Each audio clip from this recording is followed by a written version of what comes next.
actually. So good morning, everyone, and welcome to this information session about the Gunpowder Valley Conservancy's request for proposals for consulting and facilitation services for the Clear Creeks project. So I am Karen Stupski, and I am the Grants and Program Manager with Gunpowder Valley Conservancy, and I am the main point of contact for the RFP. So this morning, what we're going to go over is just a brief introduction to the GVC. I'll go over a very brief history of the Clear Creeks project as well, and then an overview of what we're looking for in terms of consulting and facilitation services, and then we'll have just an open forum for questions and answers.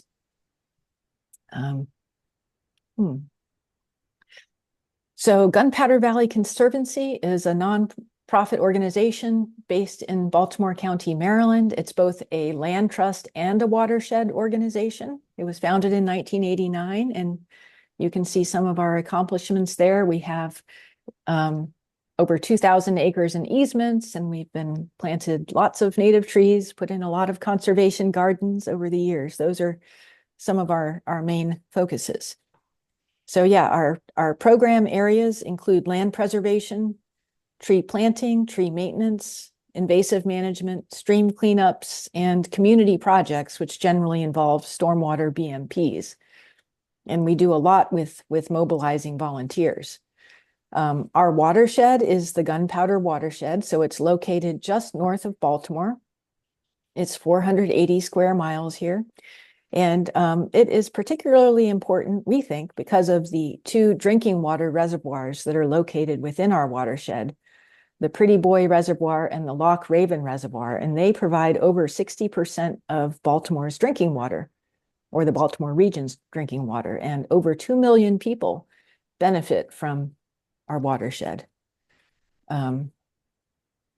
So this RFP is specifically for consulting and facilitation services that would support our Clear Creeks project, which is kind of one of our main project in our education and restoration area. And it kind of combines a lot of the work that we do in that area.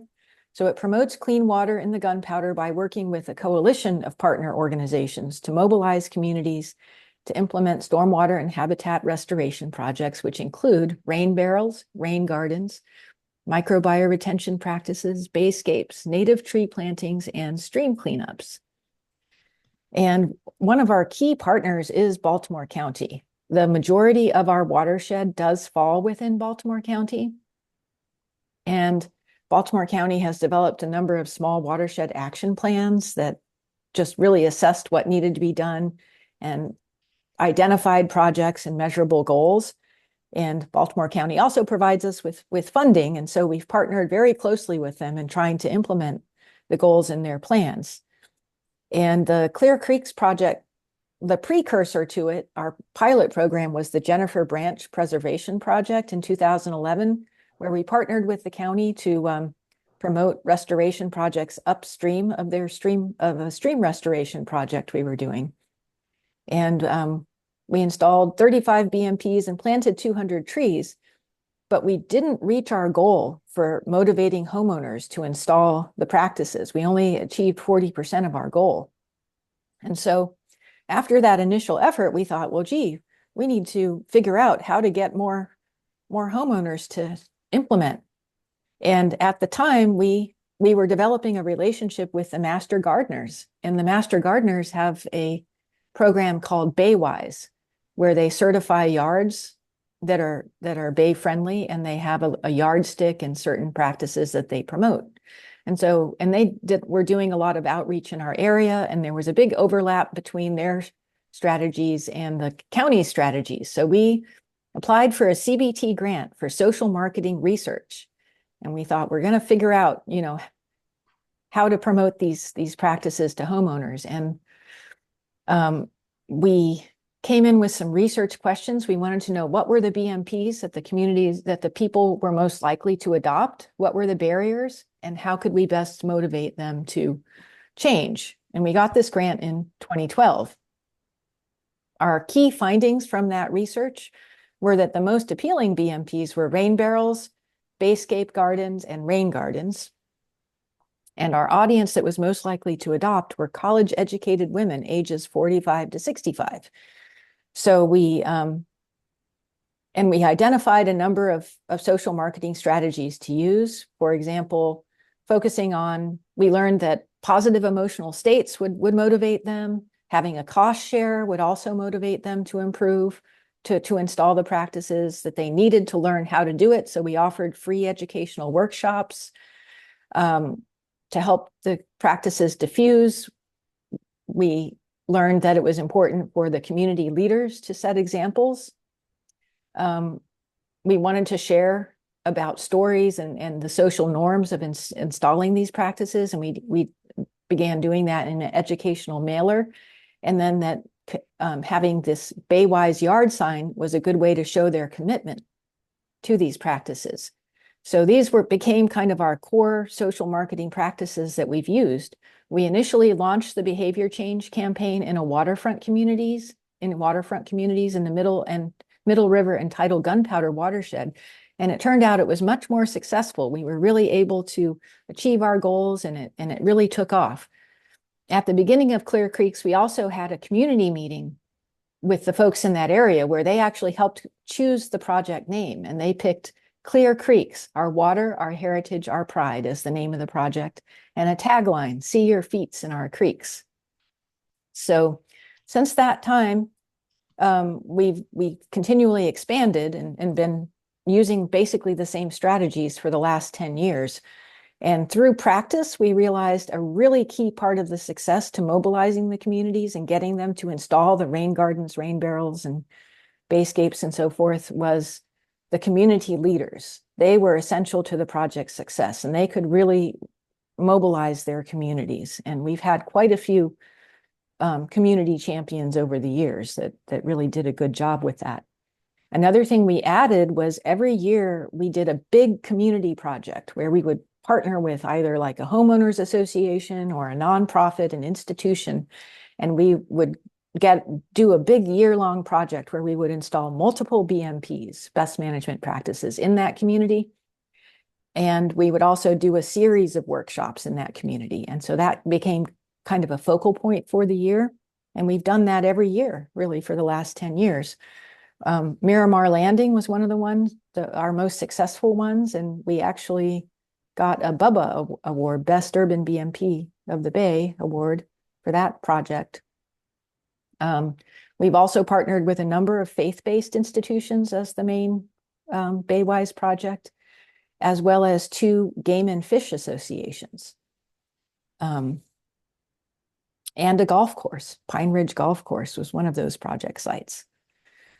So over the years, we continually expanded. And I hope you can see this little video here, how we've kind of moved north. Every 2 years, we added more sub-watersheds within the Gunpowder.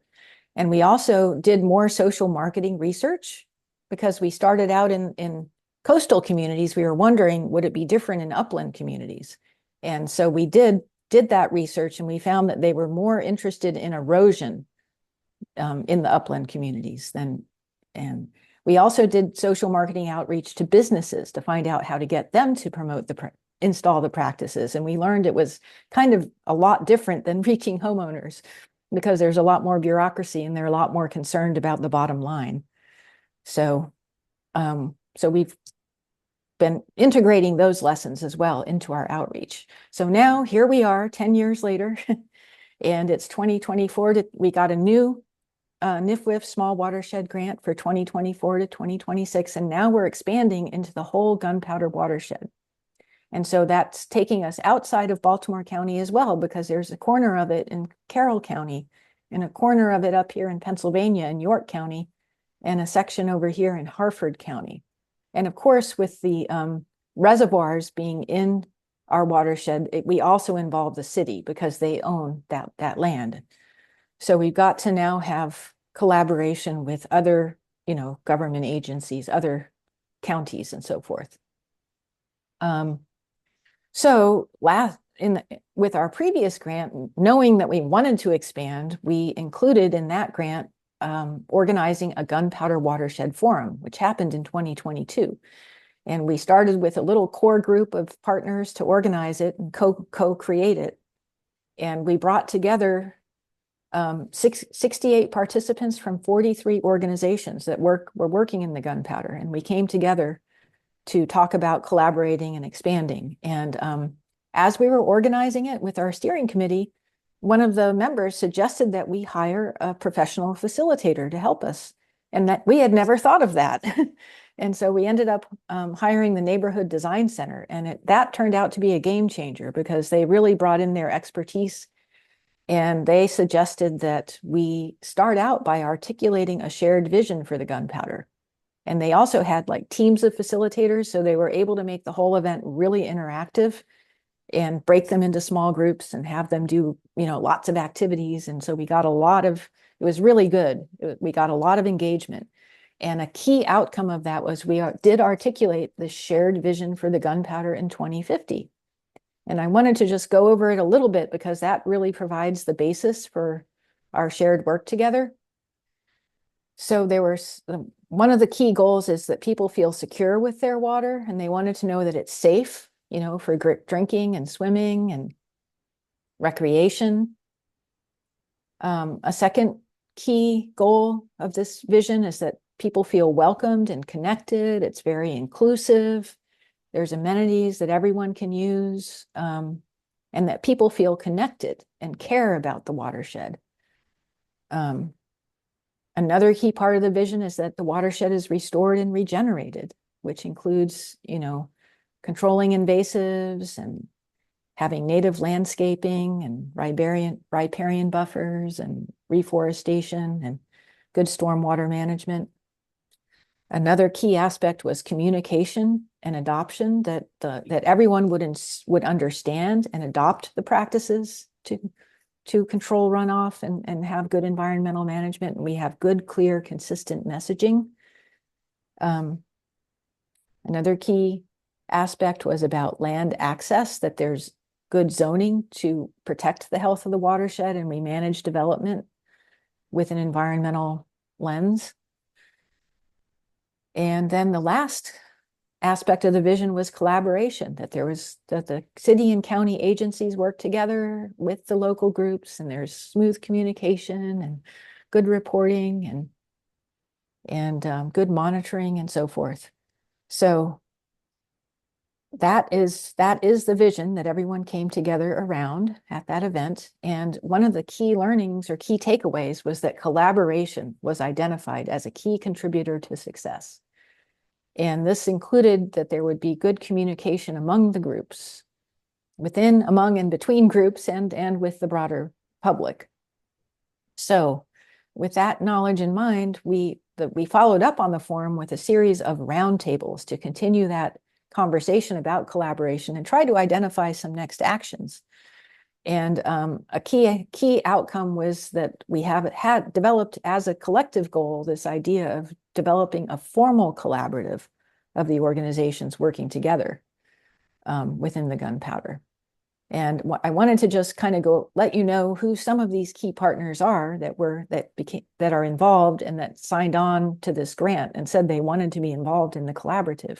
We have a lot of different government agencies here, and we do have representatives of every county that's part of the gunpowder that signed a letter of support, as well as quite a few agencies within Baltimore County, which comprises the majority of the county.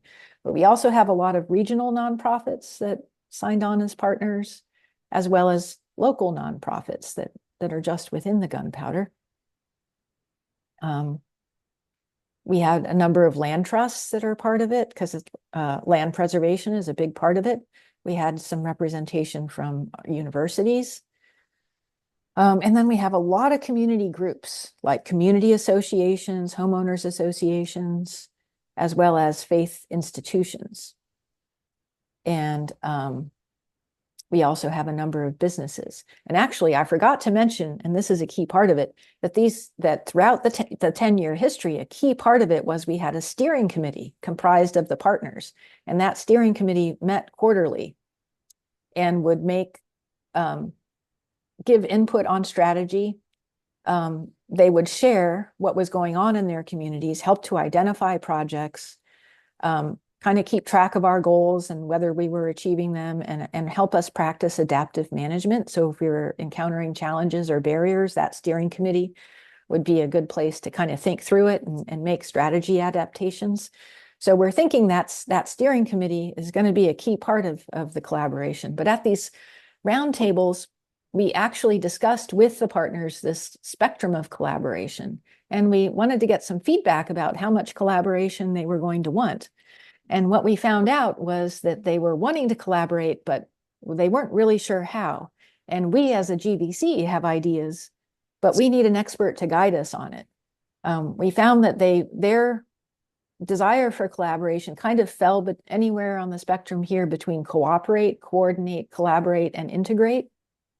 So there were a variety of perspectives of how much collaboration was wanted, but we really need some help figuring out exactly, how to come to consensus, I guess, around how much collaboration there's going to be. We also got some feedback from the partners about what they thought the ideal collaborative might look like. So, there was a lot of desire for help with funding, for mobilizing volunteers, that the collaborative might help with education and planning, spreading the word. There was a desire for shared data and making it multilingual, kind of putting groups in touch with each other, like the different stakeholders, people that needed help with those that could provide the resources, maybe having some coordinated signage or logos, and a lot of interest in GIS and having something that everyone could use. We asked them specifically, how could the GBC's Clear Creeks project help? And some of the ideas that they shared were like holding gatherings, continuing with what we're doing, holding gatherings, making it fun, education and engagement. When it said here, incentivizing each section of the gunpowder, just kind of noticing that there's a lot of different areas within the gunpowder. There's coastal areas, there's upland areas, there's urban, there's suburban, there's rural. So there might need to be different approaches for different areas, or somehow addressing the needs of each area. Using the GBC website maybe as a hub. Different ideas about what the structure could look like a central part with hubs or spokes. There was an interest in yearly forums or more round tables. So just a lot of different ideas from our partners. And we've done some research as well about different governance structures. And, this idea of like a steering committee with a backbone and different working groups, seemed appealing to us. We also did some research on sociocracy, where you have kind of like different working groups and they send representatives to an upper group, and then those groups send representatives. That seemed like a possible structure to us, but we're really wanting someone to help guide us, someone who's done this before, who could recommend us a good structure. So hence our scope of work in the RFP. We broke it into two parts. One was to help us develop that Gunpowder Watershed Collaborative, where we have the outcome of this more formal regional scale partnerships that can help the organizations to work together and continue to efficiently and effectively implement the actions in the watershed plans and achieve our vision for the gunpowder. And the watershed plans would now include the plans of all the different counties that are, part of the gunpowder, not just Baltimore County. And so specifically, we were wanting help with developing that governance plan or structure and using a collaborative process to develop it, and developing any kind of guidance documents that we might need, governance documents like a charter or mission or principles, anything that might be needed for that, to help us in developing working groups, to help facilitate the quarterly steering committee meetings, and facilitating some additional committee or working group meetings during the first year, just to get them started. All of this would be just to get us started, because we're going to have to do it for ourselves after this year's out. So we can't become dependent on our consultant, but we're wanting someone who has that expertise and can help us get going and help us learn how to do it for ourselves. We know that they're going to need to work closely with staff, this consultant, because and that they would connect with our staff regularly and meet as needed. Because the staff is going to continue to work with the collaborative and continue to help it even after the consultant is done with their work. And that there might be some additional tasks that we haven't even thought of, that you all with your expertise would be thinking, oh gosh, they really should do this. And so we would be looking for you to make any of those recommendations of things that should be done. And in the end, we would like the outcomes documented in a report. And then the second part is consulting and facilitation to have another Gunpowder Watershed Forum. And we're thinking fall of 2025 is preferred. And this would be a one-day event that engages the partners and strengthens the collaborative and could even help to guide the future actions and grant proposals where we might come together around a plan or a strategy possibly. So we're looking for the consultant to lead a committee to help plan the event, including the goals, schedule, agenda, and so forth. And this worked well with our last forum. We had a little steering committee for the forum specifically with the key partners so that the planning of it was really collaborative. And then we'd like support with facilitating the event and documenting outcomes in a report. And we have it as two different parts because we realized there might be some consultants that would have a strong skill set for one and others that would have the skill set for the other. So for the first part, developing the collaborative, we really want someone with experience developing, leading, or facilitating these collaborative networks or coalitions who would really have a deep knowledge of these collaborative governance structures and impact models, as well as experience with cooperative decision making. And who would also kind of know about any types of online tools that they might want to recommend that might help us to coordinate the collaborative as well. And then experience with negotiation, conflict management, restorative justice, because in working with any types of collaboration, there's always conflicts that come up and we need to be able to work through them. And we also want someone with experience working with marginalized communities in collaborative networks and strong facilitation skills. So whereas in the qualifications for part 2, they don't necessarily need to know everything about collaboratives, but would need strong facilitation skills and a team of facilitators and experience with planning large meetings and events. And then for both of them, we wanted them all to have strong, written and verbal communication skills, be able to adhere to timelines, as well as practice adaptive management, commitment to diversity, equity, and inclusion, and then some familiarity with our watershed, with environmental work in the Chesapeake, and with collaborative efforts between communities and governments. I should mention, we actually applied for a NIFWF Planning and Technical Assistance Grant, which we're waiting to hear back on. But if we get that, it would also have some funding for a consultant to help us reach out to some of the marginalized communities in our watershed, as well as rural communities.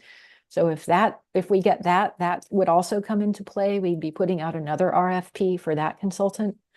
And so it might be something else that could be bid on by the same team, or it might be a different consultant that we would be working with. But anyway, so the timeline for this one is that we have a deadline for questions of August 18th, and you're welcome to send in more after this event. And then the proposals are due on the 25th. We would notify 25th of August. We would then notify a month later. So we would have a kind of a month to do interviews and so forth and make decisions. And then we're hoping the work could commence on October 1st, and it would be completed by the 31st in 2026. So with that, I will conclude the presentation and open the floor up for questions. And I realized we didn't do introductions at the beginning, so if people could just maybe introduce themselves as you ask questions, that would be good.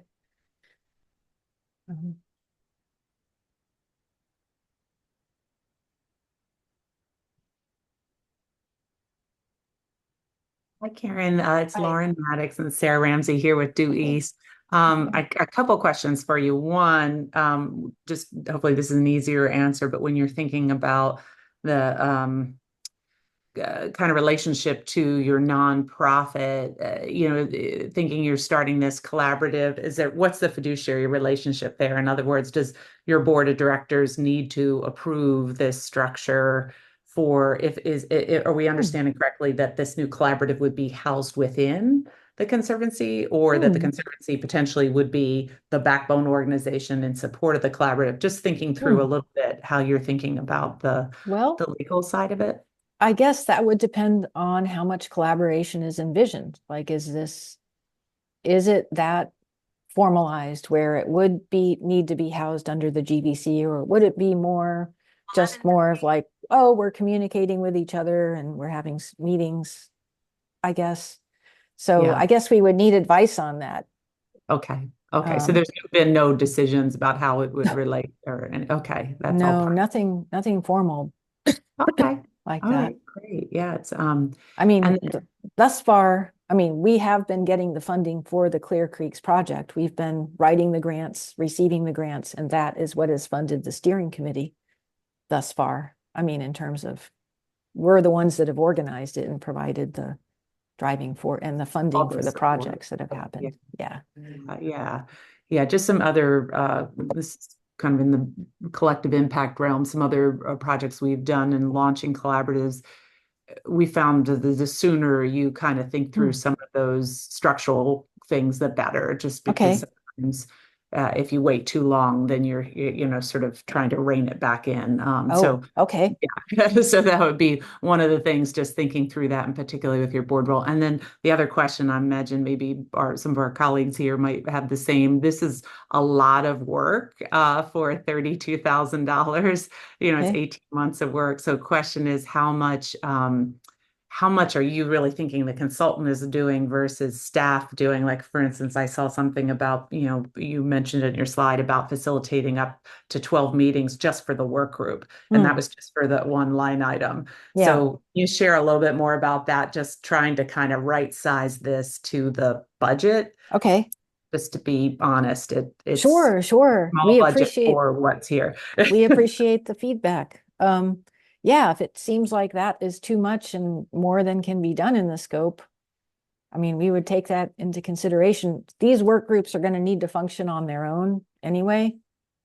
Um, so it could be, I'm thinking if we will look at your proposals, if you're thinking that is just, it would be nice if the proposals were line itemed or something so we could see, okay, this, you know, like if we've got to cut something, maybe we would cut that and facilitate it ourselves or have staff facilitate it or yeah.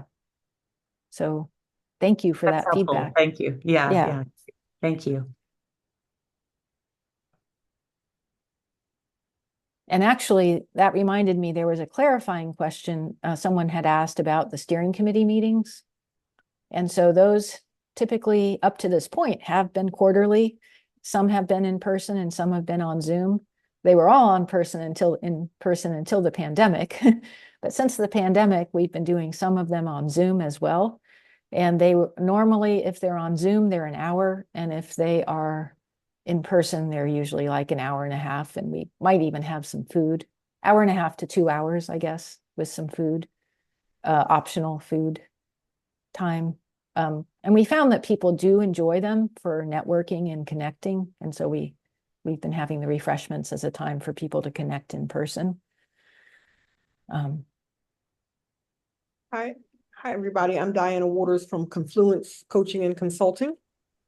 First, I just want to say that GVC is doing some really good work, and the Clear Creeks project sounds wonderful.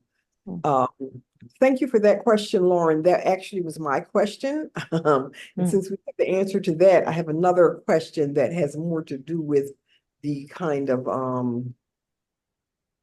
engagement part of it. So I'm wondering, so this is two-part. I'm wondering how many of your existing partners have people of color at in leadership positions? And then the second part of that question is, I know a big part of this is that you want to be, because you're going into these different counties, you want folks to be able to reach out to and engage folks from marginalized populations. When we talk about marginalized populations in this context, can you say a little bit more about who you're talking about? Okay. Good questions. I would say with our current partnerships, probably I would say the majority of the organizations do not have a lot of people of color in leadership. Our watershed, the Gunpowder, is a predominantly white watershed. I mean, it's located north of Baltimore. There's a whole history there of like white flight from Baltimore to the Gunpowder. It's a generally more affluent area, but it also varies. There are some subwatersheds within the Gunpowder that do have high populations of people of color. And we were actually analyzing that a lot more for the other grant that we wrote. And we tend to get a lot of participation, I guess, in terms of volunteering and so forth. We might have a lot of more people of color involved in that regard with some of our volunteer events. But in terms of the organizations that we're partnered with, I would say there's not a lot of them that do have people of color leadership, but there is some. For example, Miramar Landing, which won the Best Bubba Award, that president of that homeowners association, Purnell Glenn, is a man of color, and that's actually a very diverse neighborhood. Miramar Landing Homeowners Association is one of our most diverse partner organizations, and has been, a real stellar example, I guess, of Clear Creek's project at its best. And so who are the marginalized communities? I think we need to learn more about them because we're not connecting with them as much as we should right now in terms of those areas of the Gunpowder with a high population of people of color, which, we've done research and I can share more about that. And there's mapping tools with some of these grants where they, that we've linked to, where they show the areas of the Gunpowder with the higher populations. So I can share that as well. Thanks. Sure. And what I was thinking about is that whoever takes this work on would want to know, or it would be helpful in order to design a really good proposal, whether or not we're talking about people that are predominantly marginalized by virtue of class and maybe not race. Okay. That's critical. That's really important. People that are marginalized by virtue of race and ethnicity and the history and legacy of that.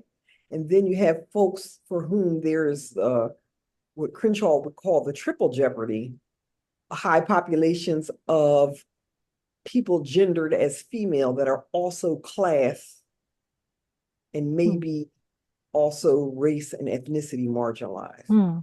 So I think a good proposal would one would need that information. Are we talking about rural, really, are we talking about white folks in poverty? Are we talking about, of folks of color, but that are homeowners and fairly affluent?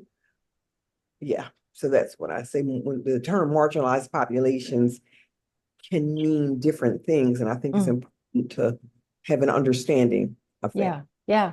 Well, there are large sections of the Gunpowder that are rural, and those are the more northern sections, and we haven't done a lot of work there in the past. We've mainly done tree planting and land preservation, and there's a lot of affluent people in those rural areas, but there are also poor people up there. So, yeah.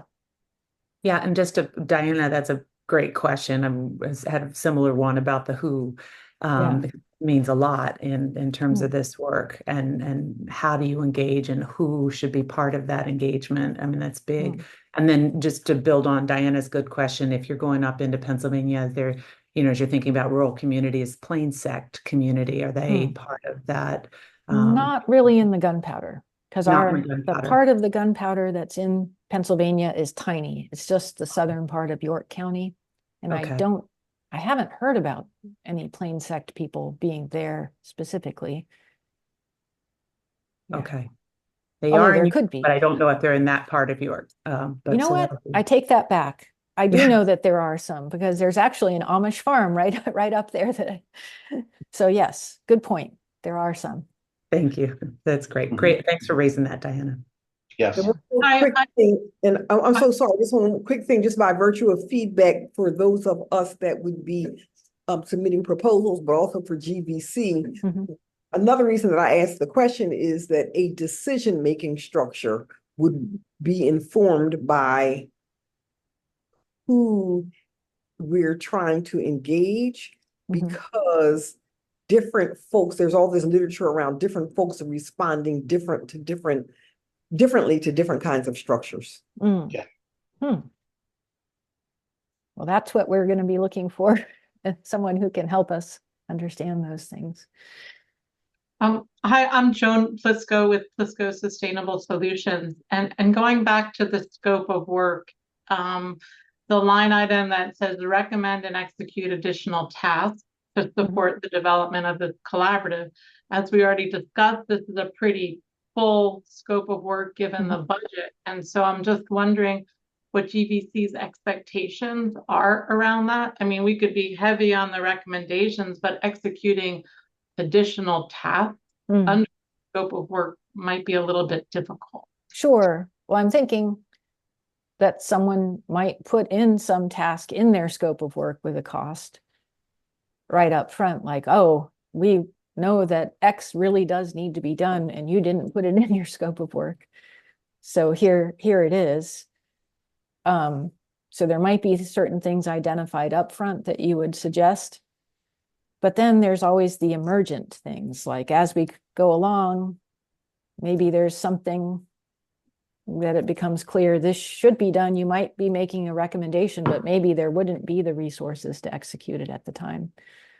I guess we would just have to deal with it. It might be that, oh, X really should happen, and you're going to need to come up with funding for that or something. I don't know. I'm just thinking off the top of my head. I've never done this before, so and I don't know what we're I don't really know this how challenging it's going to be. Okay, that's helpful. Thank you. Sort of along those same lines, and I'm Bill Potopchik from the Community Building Institute, and I really appreciate my colleagues' questions, and Karen, great presentation to kick us off. While you've separated the work into two somewhat separate scopes, which makes a ton of sense, I'm wondering though if you're actually hoping to end up with one consultant to do both. What's your thinking there about the separation and different consultants versus one consultant that picks up both pieces of work? Yeah, I guess I'm thinking it's most likely and might make the most sense if it was one that did it all, but we wanted to be open to the possibility that it could be two. Mm-hmm. Yeah. Thank you.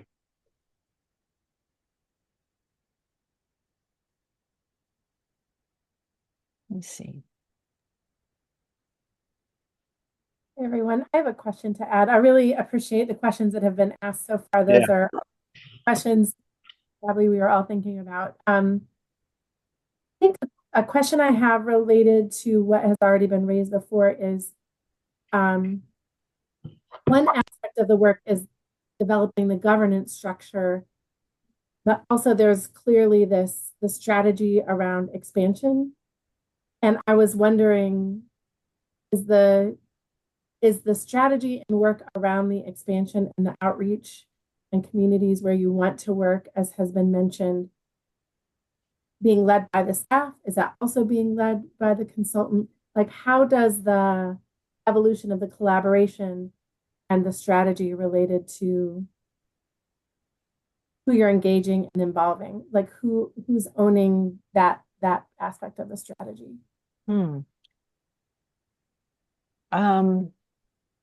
Let's see. Well, I think the prime, I mean, they do go together, of course.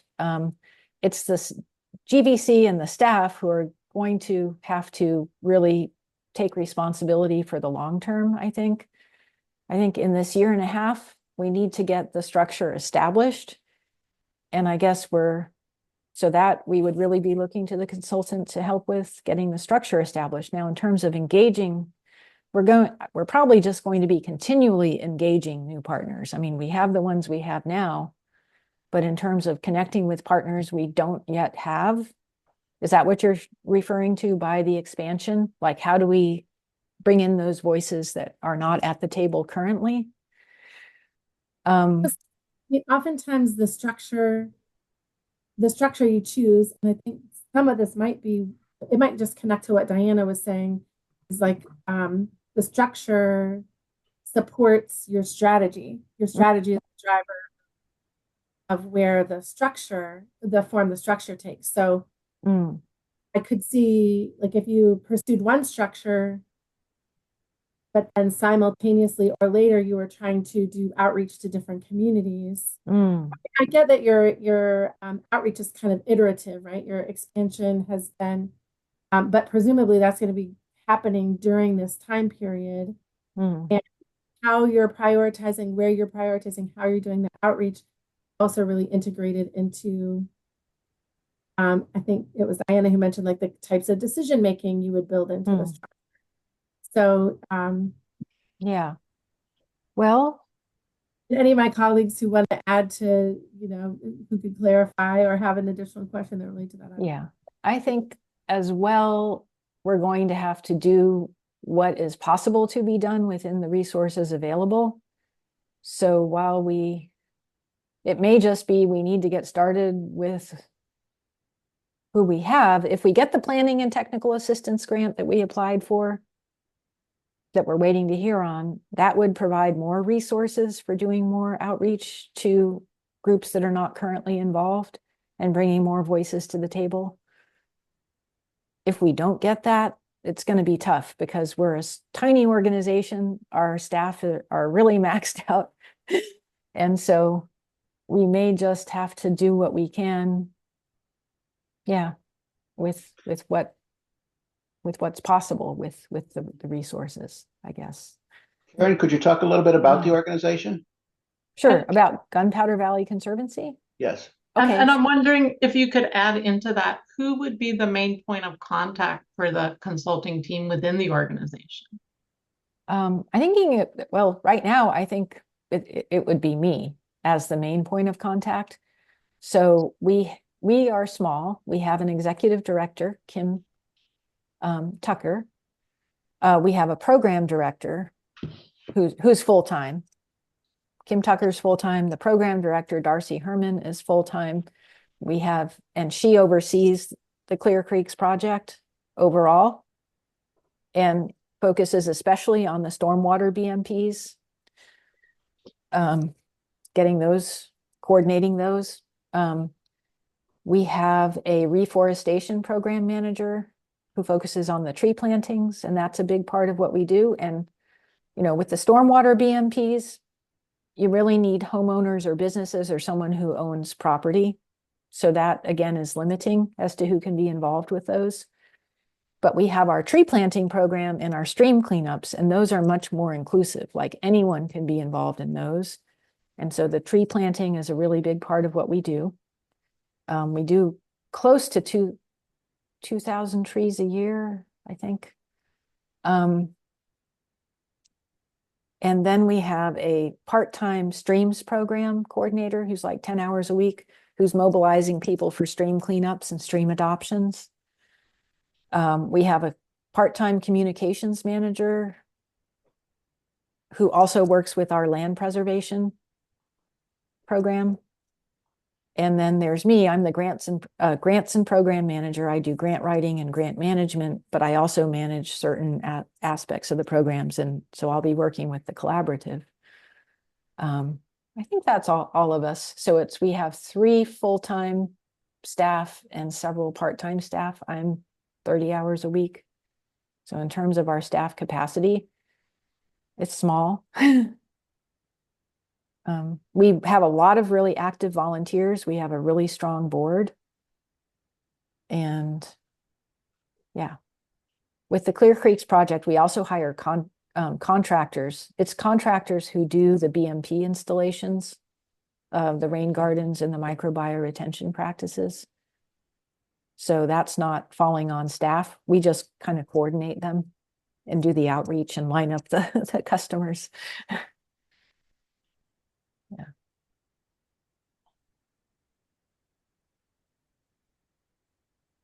Hi, everyone. My name's Christy Gabbard. I'm with Local Concepts. Sonia Kiner is my business partner who's also here. Thanks for all of the information, Karen, and pleasure to meet the rest of you. I am curious to know, in terms of the staff, I have two questions. One is related to the staff that you just mentioned.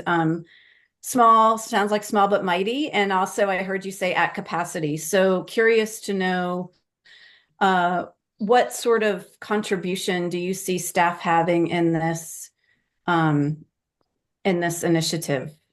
Like, have you thought about the amount of time your staff might be contributing? And is it going to be all your staff? Or I heard you say you would be the point of contact, but are there others that are going to be contributing? Yeah. Well, our program director, Darcy Herman, is definitely going to be involved, and usually the two of us are at the steering committee meetings. And my main role is usually working on the next grants, like working on strategy and how are we going to get more funding and making sure that we're implementing our grants the way that they are. So I kind of fit in that way. So I would say the main people that are going to be involved with the collaborative are myself and Darcy, as well as our executive director. She likes to come to the meetings and as well. So, I mean, not every meeting, but she does come when needed. And thank you, Karen. And then my second question is about your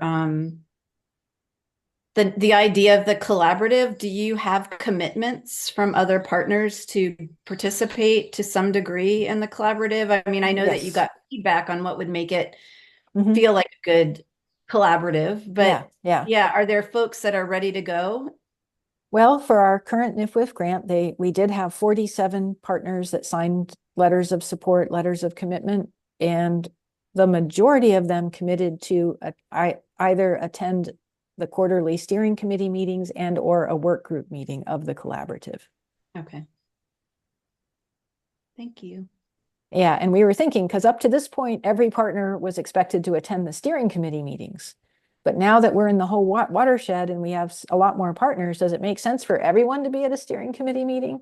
And also different things are relevant to them depending on where they're located within the watershed. A lot of them are just really interested in their area, to be quite honest.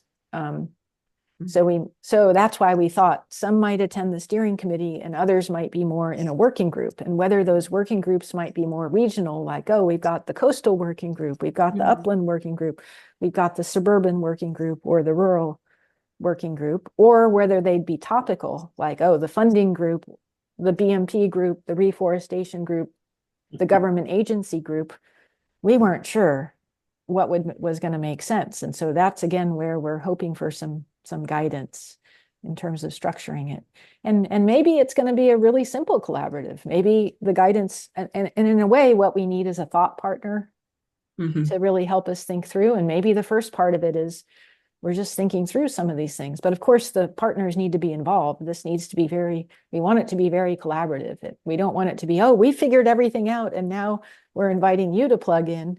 It's our partners really need to be involved in thinking it through as well, to the extent they want to. Like some of them are just like, hey, we just want to get, like some of our community partners, homeowners associations and things, they may not want to be involved in, oh, let's figure out the governance structure.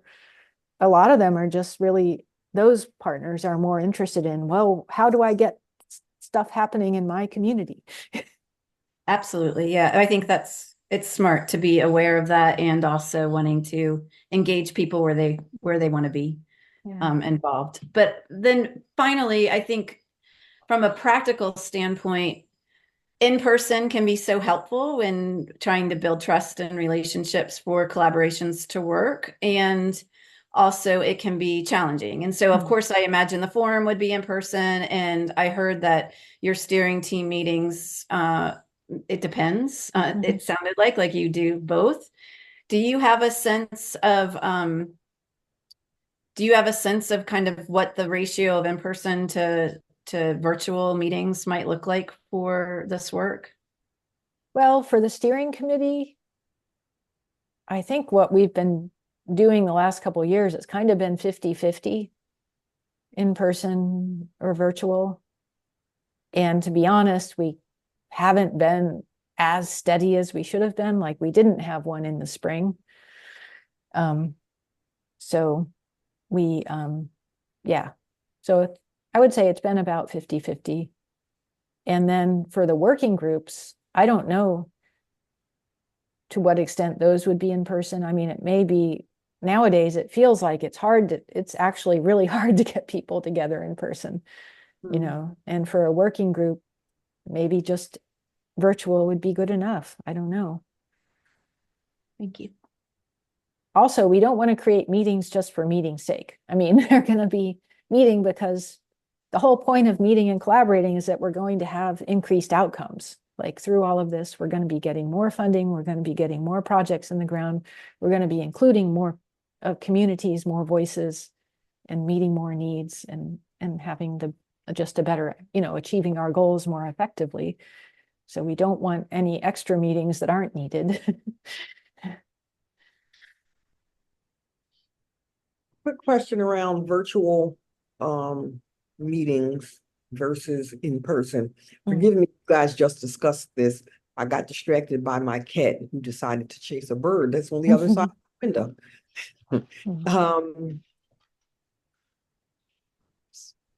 Some folks might want to have a person at least once in person.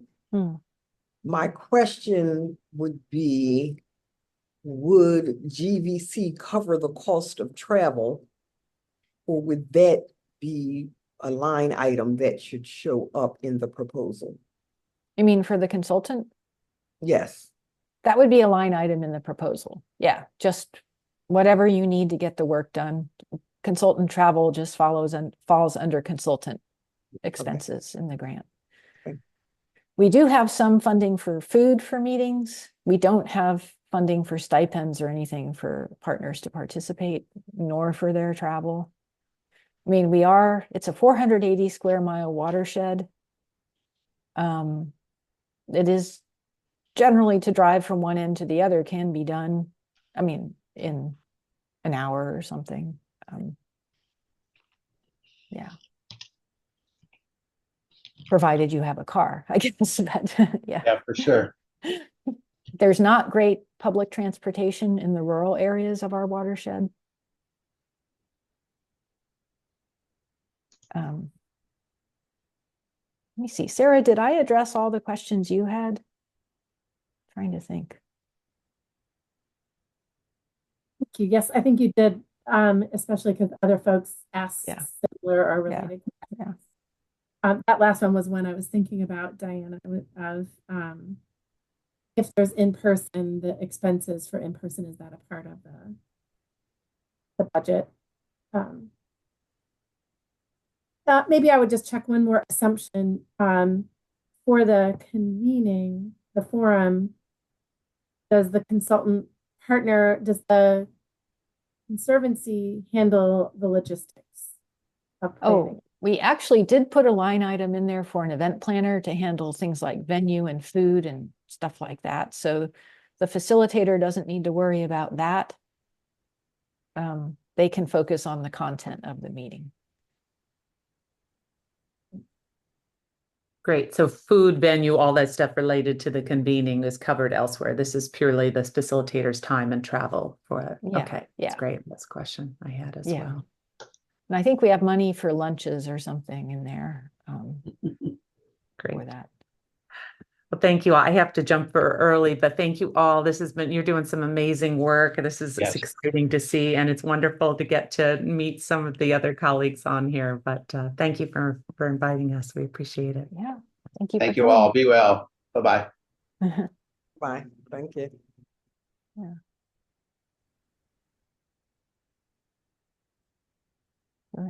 Any final questions?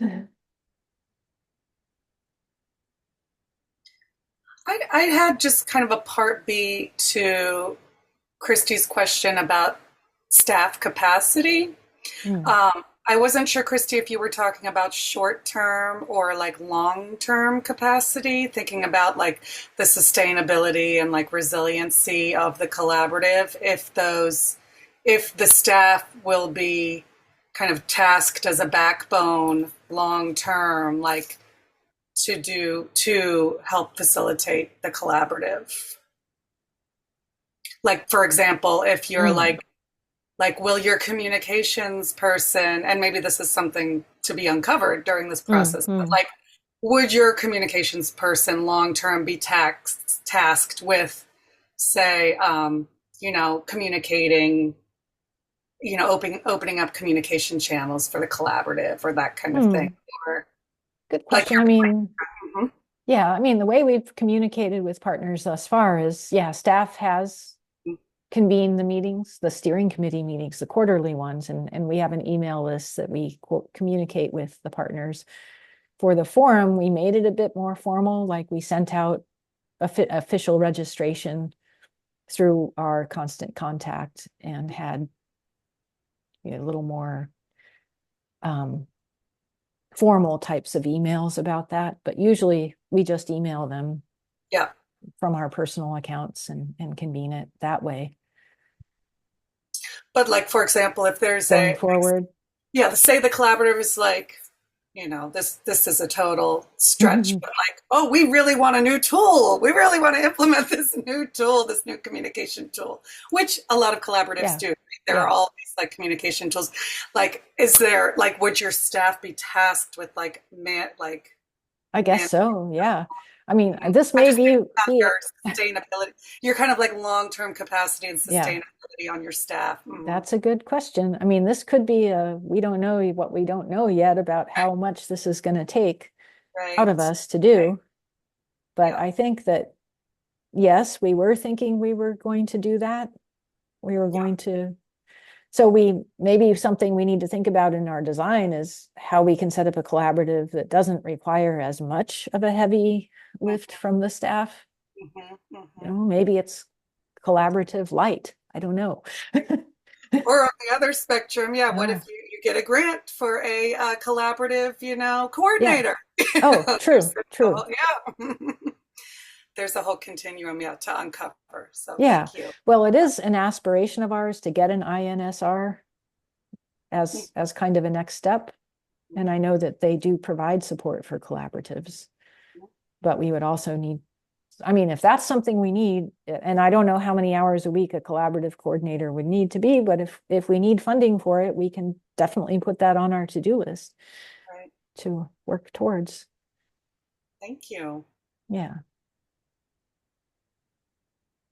Thank you. Yeah, Diana, lovely to meet you. Same. Sort of. Lovely to listen to you. Okay. Okay.